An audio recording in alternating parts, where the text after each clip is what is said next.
World News in 5. Right now. News and developments making headlines around the world in 5 minutes.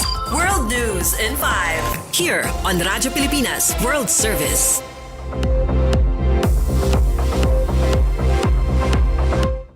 Good day to all of our listeners here on Radyo Pilipinas World Service. This is World News in 5 and I'm your host, Steph Vicente.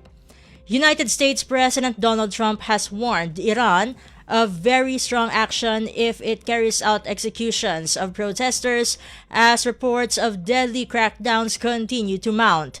Human rights groups say more than 2,400 anti-government demonstrators, including children, have been killed during weeks of unrest across Iran. In an interview with CBS News, Trump said executions would cross a red line, warning, quote and unquote, if they hang them, we will take very strong action.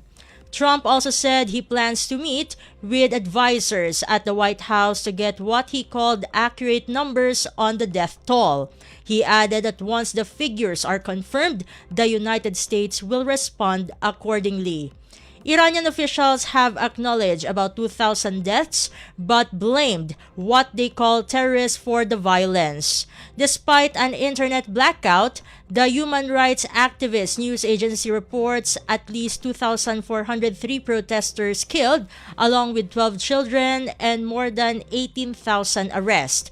Nearly 150 government-affiliated individuals have also died, according to the group. In other news overseas, Greenland and Denmark have announced an increased military presence in and around Greenland, citing rising security tensions in the Arctic. In a joint statement, the Greenlandic government and Denmark's defense ministry said military exercises will be stepped up starting today in close coordination with NATO allies. According to CNN, Denmark said the move will involve more aircraft, ships and soldiers operating in Greenland and the North Atlantic in the coming days, including forces from NATO partner countries.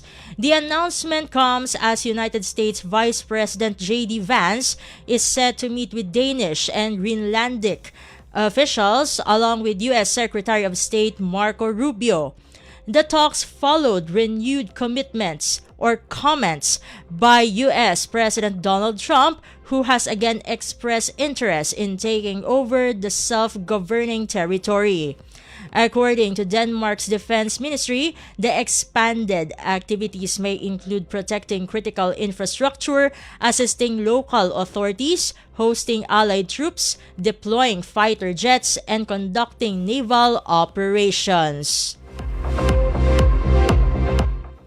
And finally, finance ministers from the Group of Seven have agreed to move quickly to strengthen global supply chains for rare earth minerals.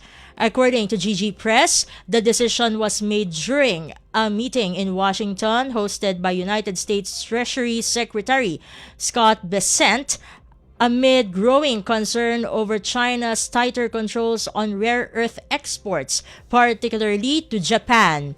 Officials from Britain, Canada, France, Germany, Italy, Japan, the United States, and the European Union attended the talks along with representatives from resource-producing countries such as Australia. Japanese Finance Minister Satsuki Katayama told the meeting that Japan has strongly protested China's export restrictions and called on Beijing to lift them. Bessent said there was a shared commitment among participants to address vulnerabilities in rare earth supply chains as soon as possible. China's actions come amid rising tensions with Japan, including recent bans on certain exports following remarks by Japanese Prime Minister Sanai Takaichi on Taiwan. G7 members and partner countries say they aim to work together to counter what they describe as the use of trade as a political tool. And that concludes today's edition of World News in 5. For Radyo Pilipinas World Service, this has been Steph Vicente Good day and stay safe, everyone. World News in 5. Right now. News and developments making headlines around the world in 5 minutes. World News in 5. Here on Radyo Pilipinas World Service.